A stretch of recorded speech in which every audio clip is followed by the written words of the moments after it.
여러분, 솔직하게 한번 여쭤보겠습니다. 여러분은 자신의 장례식장에 문상객이 얼마나 올 것 같습니까? 혹시 사람이 북적북적하고 화환이 장례식장 입구까지 줄을 서야 저 사람 인생 참 잘 살았다 소리를 들을 거라고 생각하십니까? 저도 그랬습니다. 젊은 시절 제 소원이 바로 그거였습니다.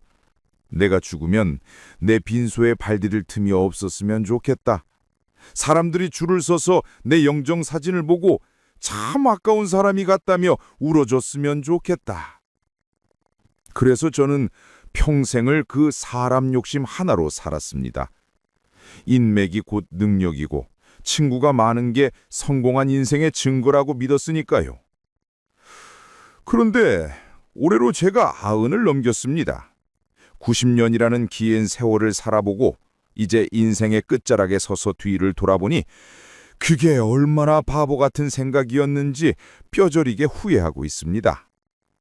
내 장례식장에 올 사람 숫자 세어가며 살았던 그 시간이 실은 내 인생에서 가장 낭비된 시간이었다는 걸 죽기 직전이 되어서야 깨달았습니다.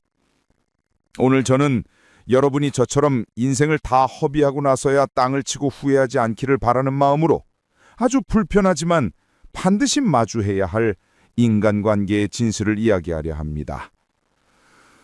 혹시 지금도 핸드폰 속에 저장된 수백 명의 전화번호를 보며 뿌듯해하고 계십니까? 주말마다 각종 모임에 나가느라 파김치가 되어 돌아오십니까? 싫은 사람 비위 맞춰주느라 정작 내 가족, 내 마음은 돌보지 못하고 계십니까? 그렇다면 오늘 제 이야기를 부디 끝까지 들어주십시오. 젊은 시절 저는 소위 말하는 마당발이었습니다. 안기는 모임이 없었고 모르는 사람이 없었습니다. 고향 동창회, 회사 동기회, 조기 축구회, 무슨 상조회까지 오라는 데도 많았고 갈 데도 많았습니다.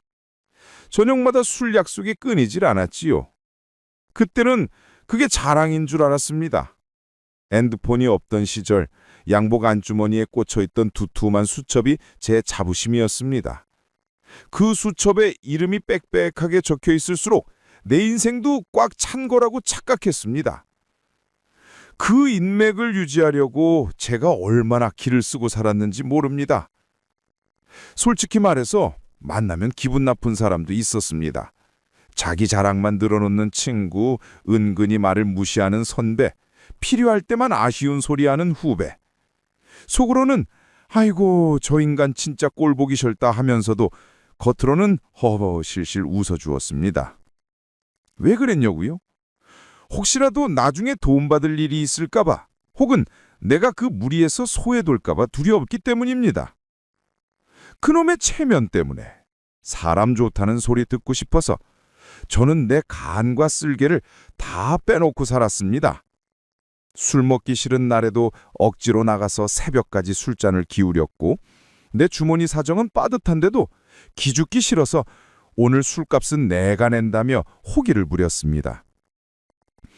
집에 있는 아내는 콩나물값 100원, 200원 아끼려고 시장 바닥을 헤매는데 저는 밖에서 남들 비위 맞추느라 몇만 원, 몇십만 원을 물쓰듯 썼습니다. 그렇게 밖에서 에너지를 다 쏟아붓고 들어오면 정작 집에서는 손가락 하나 까딱할 힘이 없었습니다.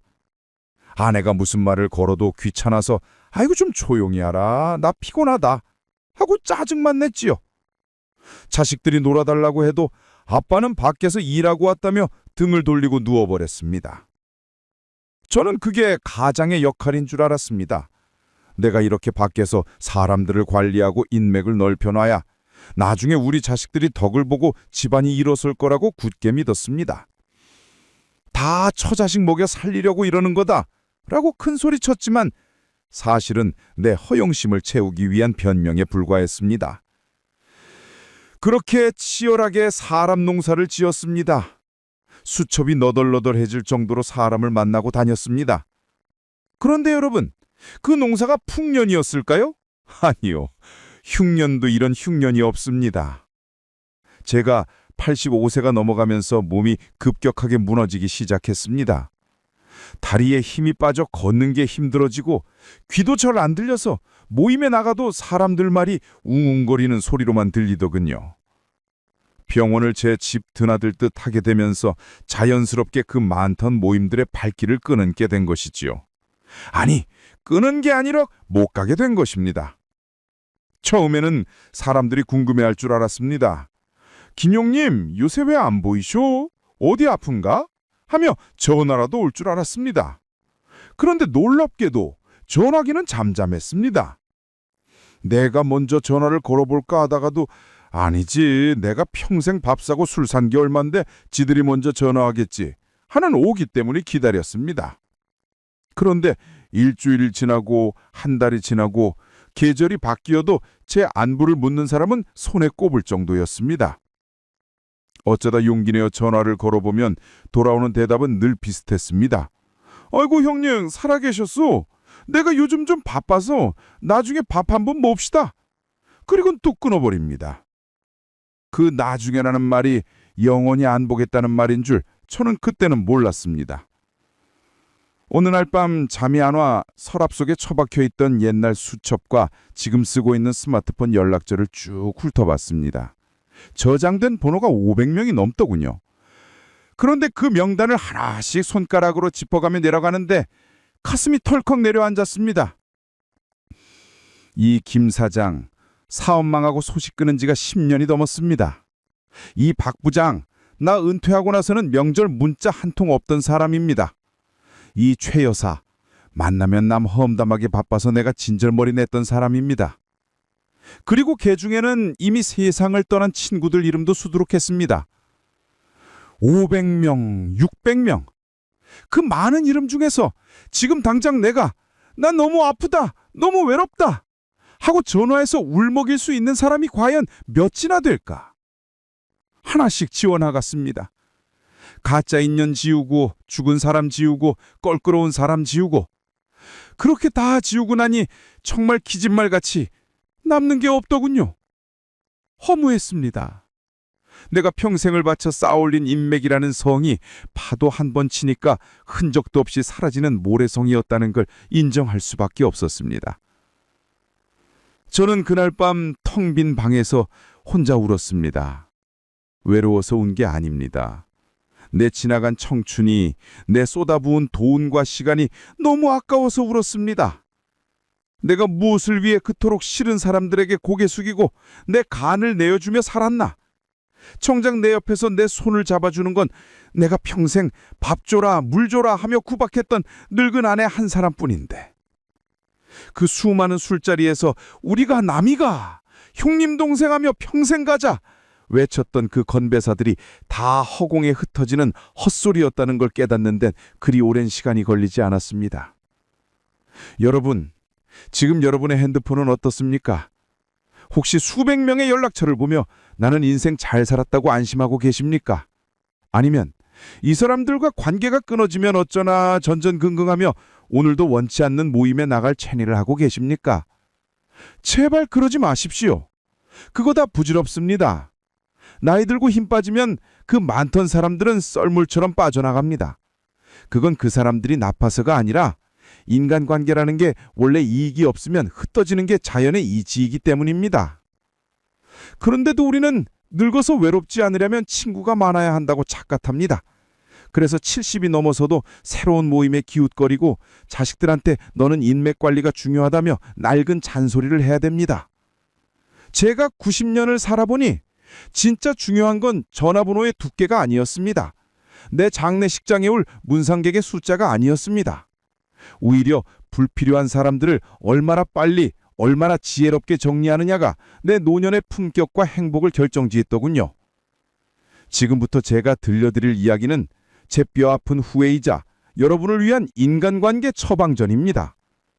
듣다 보면 내 주변에도 저런 사람 꼭 있는데 하면 무릎을 치실 겁니다.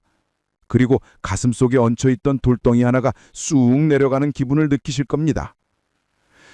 이제 가짜 관계들을 털어내고 진짜 내 인생을 찾는 법, 그 이야기를 시작해 보겠습니다. 자, 이제 본격적으로 우리를 괴롭히는 그 가짜 인연들의 민낯을 한번 낱낱이 파헤쳐 봅시다. 제 이야기를 듣다 보면 아마 어이구 내 친구 순자 이야기네. 맞아 우리 동창회 김 사장이 딱 저러는데 하면서 무릎을 탁 치실 겁니다. 제가 인생을 살아보니 곁에 두면 둘수록 내 수명만 깎아먹는 아주 고약한 인간 유형이 딱 두 가지 있더군요. 젊을 땐 그걸 정이라고 착각하고 받아줬지만 늙었고니 그건 정이 아니라 독이었습니다. 첫 번째 유형, 바로 에너지 뱀파이어 같은 사람들입니다. 만나고 돌아오면 이상하게 머리가 지끈거리고 온몸에 기운이 쫙 빠져서 며칠을 알아눕게 만드는 사람들 말입니다. 제 친구 중에 박씨라고 있었습니다. 이 친구는 만나자고 해서 나가면 자리에 앉자마자 집에 갈 때까지 딱 두 가지 이야기만 합니다.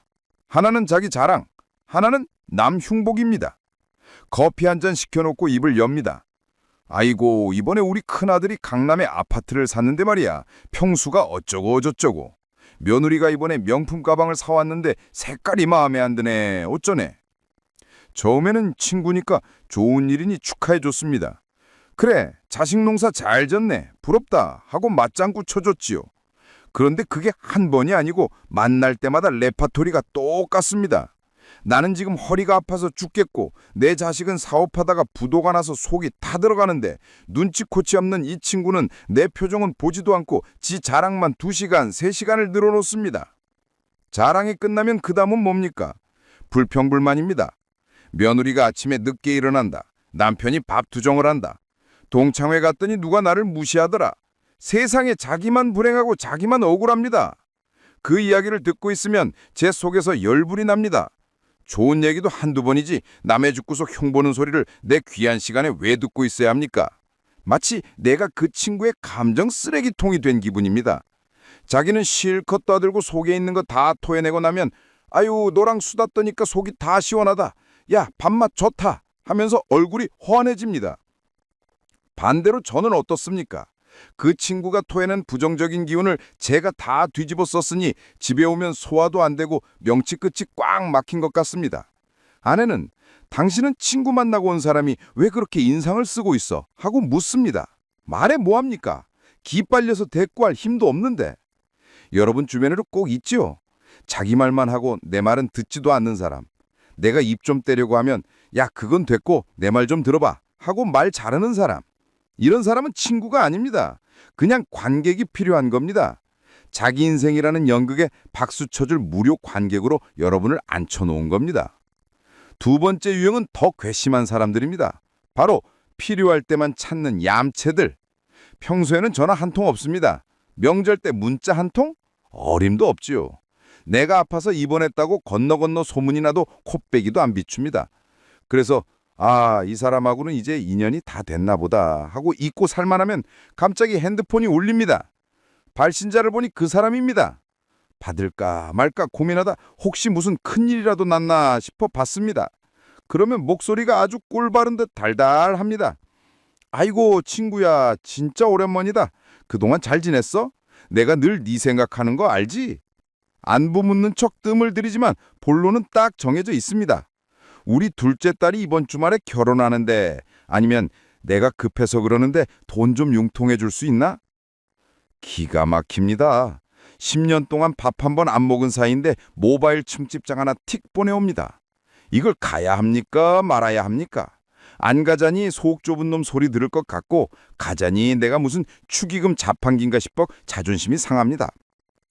돈 빌려달라는 건 더 가관입니다. 내가 다음 달에 갯돈 타면 바로 갚을게. 여러분, 그 말 믿으십니까?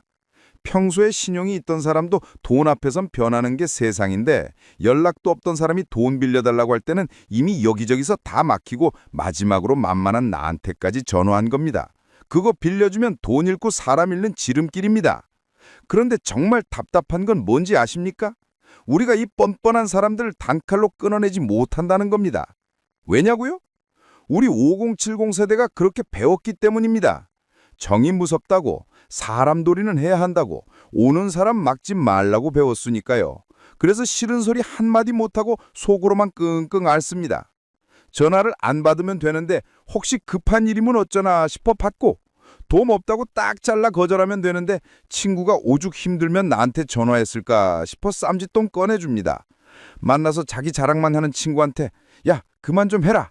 소리치고 자리를 박차고 나오고 싶은데 내가 화내면 우리 관계가 깨지겠지. 나를 속 좁은 사람으로 보겠지 하는 두려움 때문에 억지 미소를 짓고 앉아 있습니다. 여러분, 착한 게 아닙니다. 냉정하게 말씀드리겠습니다. 그건 미련한 겁니다. 그리고 나 자신에게 죄를 짓는 겁니다. 왜 남의 기분 맞춰주느라 내 기분을 망칩니까? 왜 남의 체면 세워주느라 내 자존심을 갉아막습니까? 우리는 평생을 좋은 사람, 사람 좋은 형님, 착한 언니 소리 들으려고 애쓰며 살았습니다. 그런데 그 결과가 뭡니까?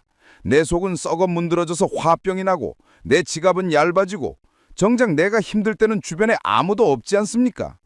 저도 그랬습니다. 싫은 모임이 안 나가면 뒷말 나올까 봐 무서웠습니다. 저 사람 변했다는 소리 들을까 봐 억지 미소 짓고 밥값을 계산했습니다.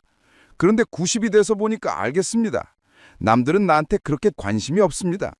내가 모임에 안 나가면 안 왔네? 하고 끝입니다. 뒷말 좀 하면 어떻습니까? 내 귀에 안 들리면 그만입니다. 그 뻔뻔한 사람들은 여러분을 친구로 생각하지 않습니다. 그저 자기 필요를 채워줄 도구로 생각할 뿐입니다. 심심할 때 시간 때우는 도구, 자랑하고 싶을 때 들어주는 도구, 돈 필요할 때 꺼내 쓰는 지갑. 그런 취급을 받으면서까지 그 관계를 붙들고 있는 건 내 남은 인생에 대한 예의가 아닙니다. 썩은 음식은 아깝다고 먹으면 배탈이 납니다. 인간관계도 똑같습니다. 이미 상하고 곰팡이 핀 관계를 우리가 남인가 하면서 꾸역꾸역 삼키고 있으니 마음의 병이 안 날 수가 있겠습니까? 이제 인정하셔야 합니다. 나를 힘들게 하는 사람은 내 인생에 하등 도움이 안 되는 해충 같은 존재라는 것을요. 농사를 지을 때도 잡초를 뽑아줘야 곡식이 잘 자라지 않습니까? 우리 인생밭에도 잡초가 무성합니다. 그 잡초를 친구라는 이름으로 포장해서 키우지 마십시오. 속 좁은 사람이라고 욕먹을까 봐 겁내지 마십시오.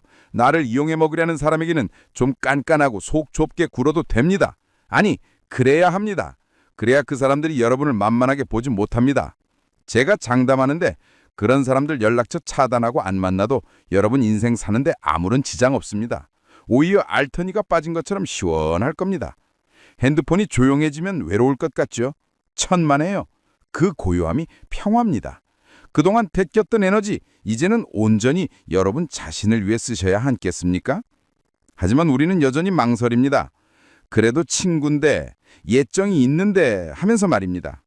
그런 분들을 위해 제가 겪은 아주 결정적인 사건 하나를 들려드리려고 합니다. 제가 쓰러져 병원에 입원했을 때 과연 이 가짜 친구들이 어떻게 행동했는지 아십니까? 그 이야기를 들으시면 아마 여러분도 당장 핸드폰을 열고 정리하고 싶은 마음이 드실 겁니다. 진짜와 가짜는 평소엔 구별하기 힘듭니다. 하지만 인생의 겨울이 닥치면 확실하게 갈라지더군요. 다음 장에서 제가 겪은 그 기막힌 반전의 이야기를 들려드리겠습니다. 마음 단단히 먹고 들으십시오. 자, 앞서 우리가 에너지 뱀파이어니 암체니 하는 그 속 터지는 인간들에 대해 이야기했지요. 그런데 말입니다. 사람이 참 간사한 동물이라 머리로는 저놈은 가짜다, 끊어야 한다라고 생각하면서도 막상 몸이 건강하고 살만하면 그게 잘 안 됩니다. 그래도 술 마실 땐 재미있는 친구인데 사업하려면 저 사람도 필요한데 하며 스스로 합리화하게 되죠. 저도 그랬습니다. 70 중반까지만 해도 제 건강을 과신했습니다. 나는 통뼈다. 술 마셔도 다음날 거뜬하다 하며 매일같이 그 친구들을 몰고 다녔습니다. 그런데 인생의 겨울은 예고 없이 도둑처럼 들이닥치더군요. 어느 날 아침 화장실에서 일어나는데 천장이 빙글 도는 겁니다. 그대로 쿵 하고 쓰러졌습니다. 눈을 떠보니 하얀 천장이 보이고 코에는 소독약 냄새가 진동을 앞디다. 뇌경색이었습니다. 다행히 목숨은 건졌지만 오른쪽 팔다리가 마비되어 꼼짝없이 병원 신세를 지게 되었습니다. 의사 선생님은 재활을 해도 예전처럼 걷기는 힘들 수 있다며 고개를 저으셨죠. 그 말을 듣는데 눈앞이 캄캄했습니다. 천하의 내가 산을 다람쥐처럼 오르내리던 내가 기저귀를 차고 누워 있어야 한다니 억장이 무너졌습니다. 그렇게 대학병원 6인실에 입원해서 긴 투병 생활이 시작되었습니다. 그런데 여러분, 진짜 기가 막힌 일은 내 몸이 망가진 게 아니었습니다. 내 인간관계가 산산이 조각나는 꼴을 목격하는 것이 더 고통스러웠습니다. 입원하고 첫 일주일은 제법 전화가 왔습니다. 형님 쓰러졌다면서요. 아이고 어쩌나. 말들은 참 번지르르하게 앞디다. 저는 내심 기대했습니다. 내가 그동안 쓴 돈이 얼마고 베푼 정이 얼만데 문병객들이 줄을 서겠지. 병실이 좁아서 간호사들한테 눈치 좀 보이겠구나. 그런데 그건 저만의 끔찍한 착각이었습니다. 매주 주말마다 필드 나가서 골프 치던 멤버들, 형님이 우리 모임의 기둥이라며 지켜세우던 술친구들, 그 사람들 그림자도 안 보입디다. 기다렸습니다. 주말이 지나면 오겠지. 바쁜 일이 끝나면 오겠지. 한 달이 지났습니다. 같은 병실 옆 침대 김 씨는 친구들이 찾아와서 귤도 까주고 옛날 이야기하며 웃음꽃을 피우는데 제 커튼 안쪽은 철간처럼 조용했습니다. 참다 못해 제가 전화를 걸었습니다. 이 사람아, 나 병원에 있는데 얼굴 한번 안 보여주나? 그러면 핑계가 아주 본물 터지듯 나옵니다. 아이고 형님, 안 그래도 가려고 했는데 이번 주에 우리 손자가 아파서. 내가 병원 냄새만 맡으면 머리가 아파서 못 가네. 퇴원하면 밥 한번 살게. 형님, 요즘 사업이 바빠서 정신이 없네. 마음은 굴뚝 같은 거 알지? 전화를 끊고 나니 손이 부들부들 떨립디다. 바빠서 못 온다고요? 그 친구 며칠 뒤에 다른 지인한테 들으니 제주도로 골프 여행 갔다더군요. 병원 냄새가 싫다고요? 제가 그 친구 모친상 당했을 때 3일 내내 빈소 지키며 발인까지 보고 온 사람입니다. 그때 뼈저리게 알았습니다. 아, 내가 저 사람들한테는 친구가 아니었구나. 나는 그저 돈 잘 쓰는 호구 형님, 술값 계산해주는 물주, 심심할 때 불러내는 놀이상대였구나. 내가 병들어 누워서 더 이상 술도 못 사고 골프도 못 치고 돈도 못 쓰게 되니 나는 다 쓴 건전지처럼 백이 처분되었구나. 배신감에 밤마다 베개를 적셨습니다. 내 인생이 송두리째 부정당하는 기분이었습니다. 내가 인생 헛살았구나. 헛살았어. 병실 천장을 보며 혼잣말을 되뇌었는데 죽고 싶은 마음뿐이었습니다. 그렇게 2발쯤 지났을까요? 이제는 누가 올 거라는 기대도 다 내려놓고 창밖에 낙엽만 멍하니 보고 있을 때였습니다. 병실 문이 드르륵 열리더니 누군가 주빗거리며 들어옵니다. 간호사인가 싶어 쳐다왔는데 낯익은 얼굴이 보입니다. 고향 친구 철수였습니다. 사실 이 친구는 저랑 그렇게 살갑게 지내던 사이가 아니었습니다. 저는 도시에서 사업한다고 떵떵거렸고 이 친구는 시골에서 농사만 짓던 친구라 말도 잘 안 통한다고 생각했지요. 제가 술자리 만들 때도 아유 걔는 말이 없어서 재미없어 하면서 쏙 빼오기 일수였던 그런 무뚝뚝한 친구였습니다. 그 친구다 흙이 잔뜩 묻은 작업복 바지에 낡은 점프 하나 걸고 들어왔습니다. 손에는 검은 비닐봉지가 들어있었습니다. 화려한 꽃바구니도 아니고 비싼 음료수 세트도 아니었습니다. 시장에서 막 좋은 옥수수 몇 개와 두유 몇 팩이 들어있더군요. 왔냐? 제가 힘없이 말했습니다. 그 친구는 고생한다. 딱 한마디 하고는 말없이 제 병실 옆 간이 의자에 앉았습니다. 그리고는 아무 말도 안 합니다.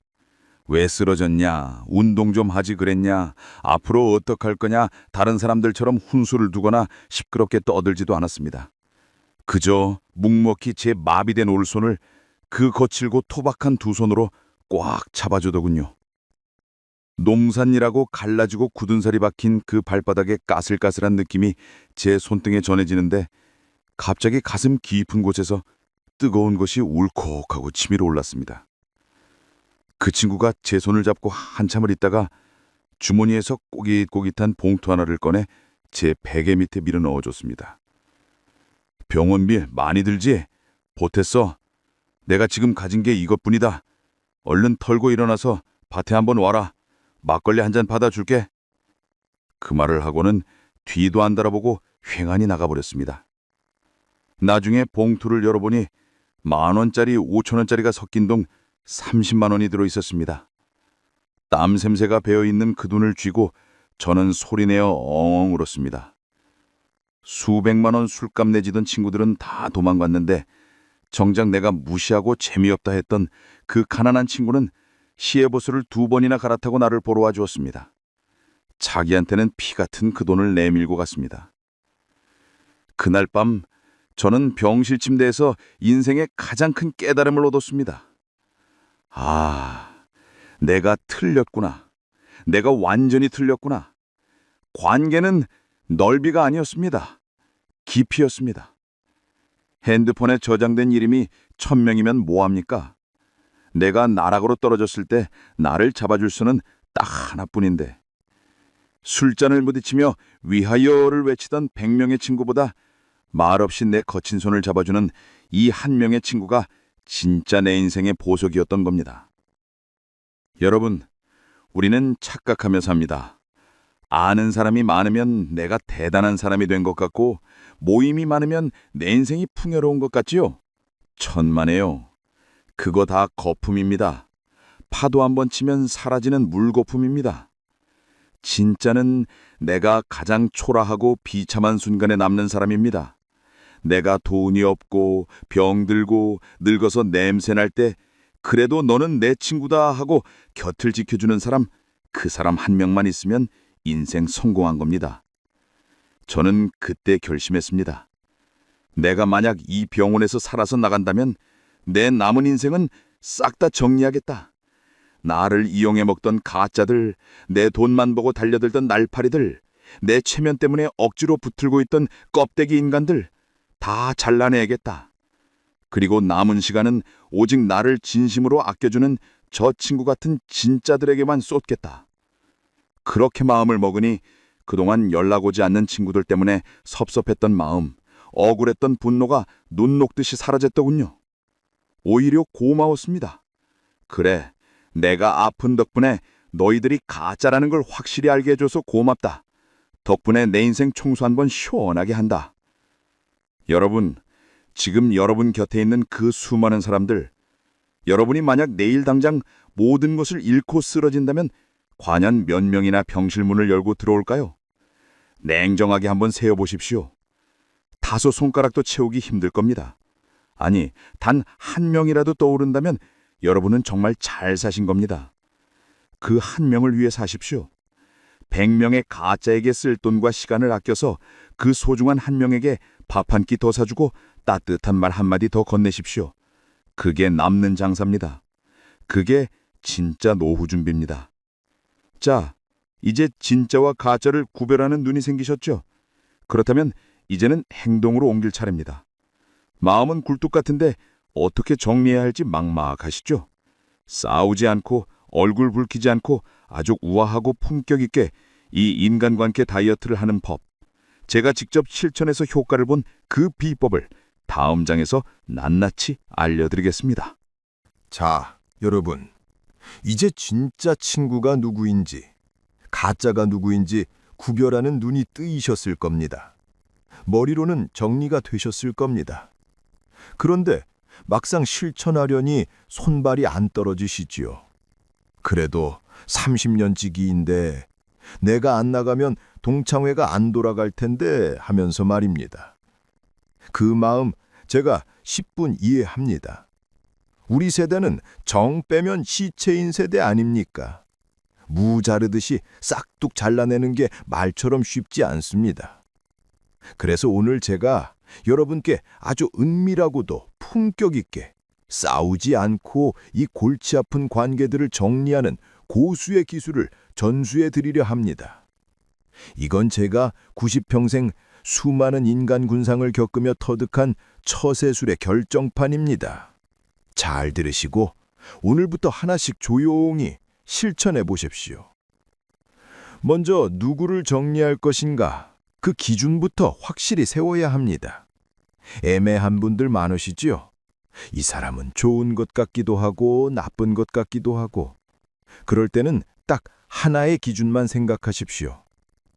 만나고 돌아오는 길에 내 기분이 어떤가? 이것만큼 정확한 답은 없습니다. 만나서 밥 먹고 차 마실 때는 하하호호 떠들었을지 모릅니다. 그런데 딱 헤어지고 버스 타고 돌아오는데 이상하게 마음이 헛헛하고 뭔가 찜찜하고 기분이 더럽다?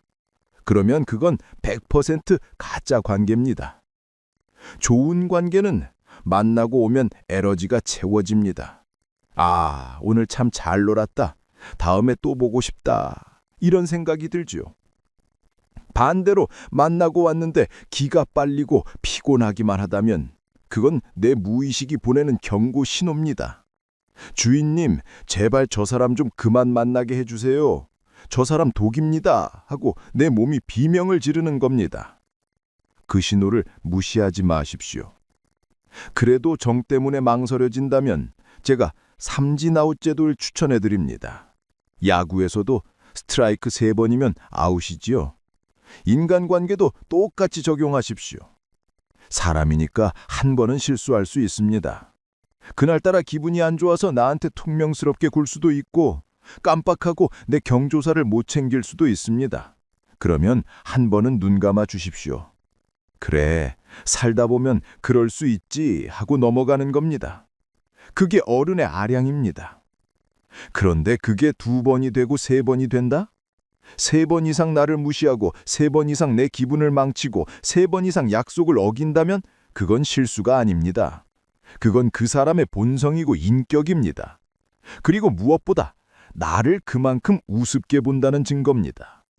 3번 참았으면 할 만큼 했습니다. 부처님도 3번까지만 참는다고 했습니다. 3번째 기분 나쁜 날, 마음속으로 조용히 레드카드를 꺼내십시오. 아, 너는 여기까지구나. 퇴장.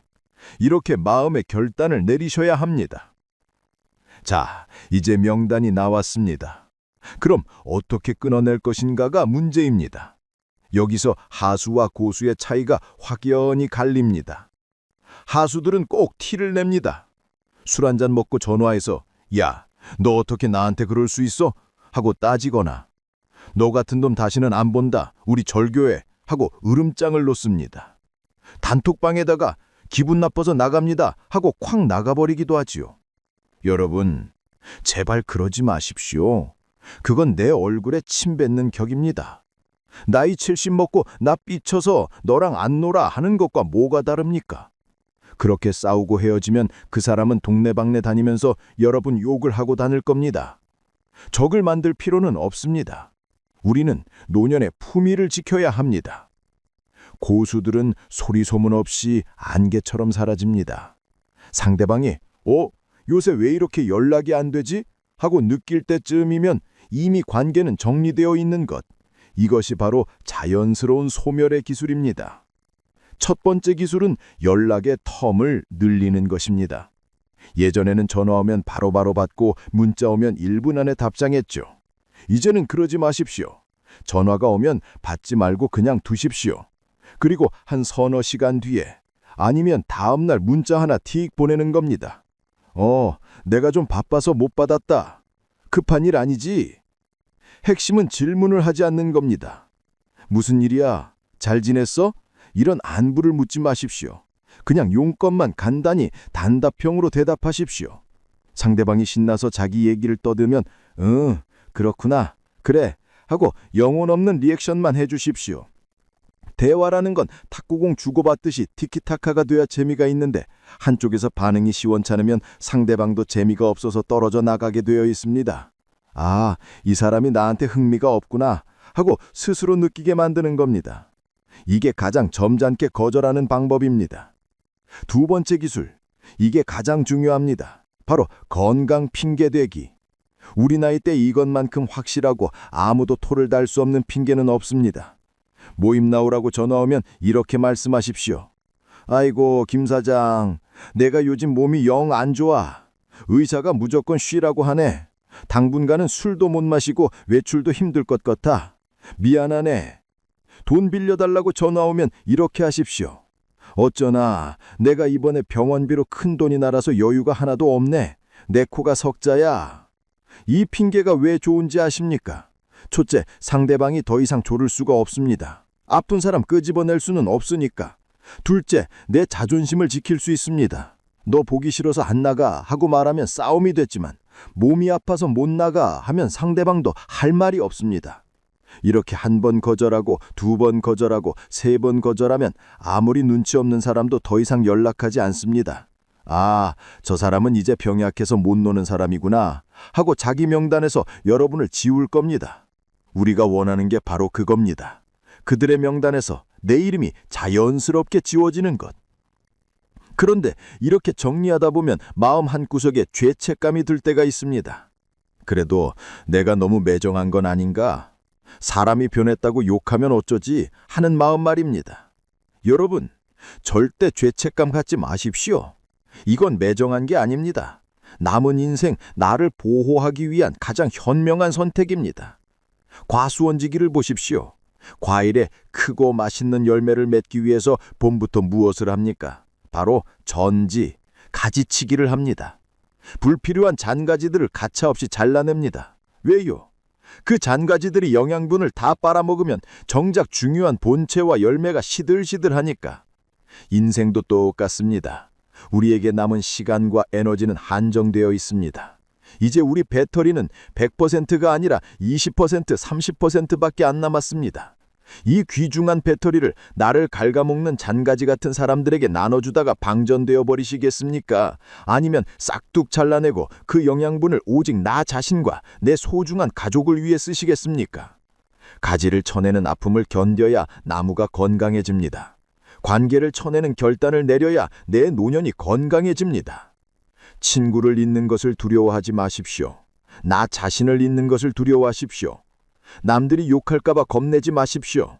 어차피 내 인생 대신 살아줄 사람 아닙니다. 내 장례식장에 와서 육개장 한 그릇 먹고 잊어버릴 사람들입니다. 그 사람들 눈치 보느라 오늘 내 하루를 망치는 것만큼 어리석은 짓은 없습니다. 이제 마음을 독하게 먹으십시오. 이건 나쁜 짓이 아닙니다. 내 인생의 정원을 아름답게 가꾸기 위한 잡초 뽑기에 불과합니다. 잡초를 뽑았다고 미안해하는 농부는 없습니다. 시원하게 뽑아버리고 그 자리에 예쁜 꽃을 심으십시오. 자, 이제 방법은 다 알려드렸습니다.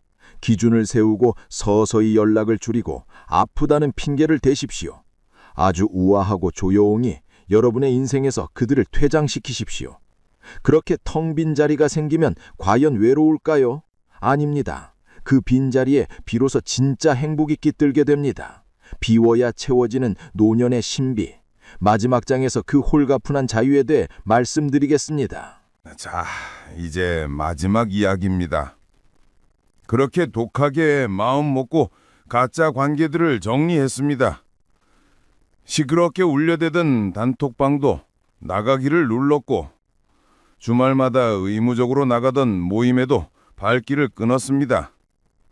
상대방이 서운해할까봐 욕할까봐 벌벌 떨면서 핸드폰 속 이름들을 하나둘 지웠습니다. 과연 그 후에 제 삶은 어떻게 변했을까요? 친구가 없어서 외로움에 몸부림치며 후회했을까요? 천만에요. 한마디로 말씀드리면 천국이 따로 없더군요. 그것은 정막강산의 외로움이 아니었습니다. 태풍이 지나간 뒤의 고요함, 바로 평화였습니다. 아침에 눈을 뜨면 핸드폰부터 확인하며 오늘은 또 누구 비위를 맞춰야 하나, 이번 주말엔 또 무슨 핑계를 대고 빠지나 걱정할 필요가 없어졌습니다. 알림소리가 멈춘 그 자리에 비로소 창밖에 새소리가 들리고 바람소리가 들리고 내 숨소리가 들립디다. 사람들은 이걸 고독이라고 부르며 무서워하지만 저는 이걸 자유라고 부릅니다. 마치 평생 입고 있던 꽉 끼는 옷을 벗어던지고 헐렁한 잠옷으로 갈아입은 기분입니다. 숨통이 트이고 어깨를 짓누르던 돌덩이가 사라진 그 해방감, 겪어보지 않은 사람은 절대 모릅니다. 아, 인생이 이렇게 가볍고 홀가분할 수 있었구나. 저는 90이 되어서야 그 맛을 알았습니다. 단톡방에서 수백 개의 메시지가 오가도 그 속에 내 마음을 알아주는 진짜 말은 하나도 없었습니다. 하지만 이제는 하루 종일 전화기가 울리지 않아도 불안하지 않습니다. 내 마음이 평온하니까요. 외로운 게 아니라 비로소 온전한 나로 돌아온 겁니다. 그리고 더 놀라운 것은 비워낸 그 자리에 진짜 소중한 것들이 채워지기 시작했다는 겁니다. 그 가짜들에게 쏟아붓던 돈과 시간, 감정, 이제 어디에 쓰는 줄 아십니까? 가장 먼저 평생 내 뒤치다꺼리 하느라 고생한 늙은 아내, 남편에게 씁니다. 예전엔 남들 밥 사주고 술 사주는 돈은 안 아까워도 아내 옷 한 벌 사주는 건 벌벌 떨었습니다. 밖에서 형님 아우 하느라 정작 내 식구는 찬밥 신세였지요. 그런데 인맥 다이어트를 하고 나니 그 돈과 시간이 고스란히 남습니다. 그 돈으로 아내가 좋아하는 생선초밥도 사주고 백화점 가서 고운 스카프도 하나 사줍니다. 남의 얘기 들어주느라 지쳤던 귀로 이제는 아내의 잔소리를 들어줍니다. 그러니 집안 공기가 달라집니다. 아내의 얼굴에 웃음꽃이 피고 식탁 반찬이 달라집니다. 밖에서 100명에게 박수 받는 것보다 집에서 아내에게 여보 고마워요 소리 듣는 게 100배 1000배 남는 장사라는 걸 이 멍청한 노인네가 이제야 알았습니다. 그리고 또 누구에게 쓰냐고요? 바로 저 자신입니다. 평생 남의 눈치 보느라 체면 차리느라 못했던 것들을 해봅니다. 비싼 소고기 남 사줄 생각 말고 내가 사 먹습니다. 좋은 경치 남한테 보여주려고 사진 찍지 않고 내 눈에 담습니다. 싫은 사람 만나서 스트레스 받을 시간에 따뜻한 물에 목욕하고 좋아하는 트로트 들으며 낮잠을 잡니다. 나를 대접해주니 자존감이 올라갑니다. 그래, 나 참 열심히 살았다. 이제 좀 누려도 된다. 스스로를 다독이는 그 시간이 얼마나 달콤한지 모릅니다. 마지막으로 아까 말씀드린 그 진짜 친구놈. 1년에 한두 번 만나도 어색하지 않은 그 녀석을 불러냅니다. 거창한 안주도 필요 없습니다. 된장찌개 하나 시켜놓고 소주 한 잔 기울입니다. 가식적인 칭찬도 쓸데없는 자랑도 없습니다. 그냥 아프지 마라, 건강해라, 투박한 말 한마디면 족합니다. 100명의 가짜와 시끌벅적하게 떠들 때는 군중 속의 고독을 느꼈는데 단 한 명의 진짜와 마주 앉아 있으니 세상 부러울 게 없더군요. 그제야 알았습니다. 행복은 머릿수가 아니라 마음의 온도라는 걸요. 여러분, 나이 듦이란 채움이 아니라 비움의 과정입니다. 가을이 되면 나무가 왜 잎을 덜굽니까? 살기 위해서입니다. 화려했던 잎사귀들을 미련 없이 덜쳐내야 겨울의 혹한을 견디고 뿌리를 지킬 수 있기 때문입니다. 잎을 떨구지 못한 나무는 눈 무게를 이기지 못하고 가지가 부러져 죽습니다. 우리 인생도 똑같습니다. 젊을 때야 잎이 무성한 게 자랑이었겠죠. 하지만 인생의 겨울인 노년에는 그 무성한 인연들이 오히려 독이 되고 짐이 됩니다. 내 생명력의 뿌리를 지키려면 불필요한 인연의 잎사귀들을 과감하게 털쳐내야 합니다. 그래야 내가 살고 내 가족이 삽니다. 비우십시오. 미련 갖지 말고 비우십시오. 방 안에 쓰레기가 가득 차 있으면 귀한 보물을 들여놓을 자리가 없습니다. 쓰레기 같은 인간관계를 치워버려야 그 빈 공간에 평화가 깃들고 건강이 깃들고 진짜 사랑이 깃듭니다. 마지막으로 여러분께 간곡히 호소합니다. 제발 저처럼 40살까지 기다리지 마십시오. 쓰러지고 병들고 나서야 아이고 내가 엇살았구나 하면서 피눈물 흘리지 마십시오. 가장 좋은 때는 바로 오늘입니다. 지금 이 영상이 끝나는 즉시 핸드폰을 여십시오. 그리고 전화번호를 천천히 내려보십시오. 이름만 봐도 가슴이 답답한 사람, 내 에너지를 갉아먹는 사람, 나를 이용하려는 사람, 그 이름 석자를 꾹 누르고 과감하게 삭제 버튼을 누르십시오. 손이 떨리십니까? 거긴 아십니까? 눈 딱 감고 한 명만 지워 보십시오. 그 삭제 버튼 하나가 여러분의 남은 30년을 지옥에서 천국으로 바꿔줄 열쇠가 될 것입니다.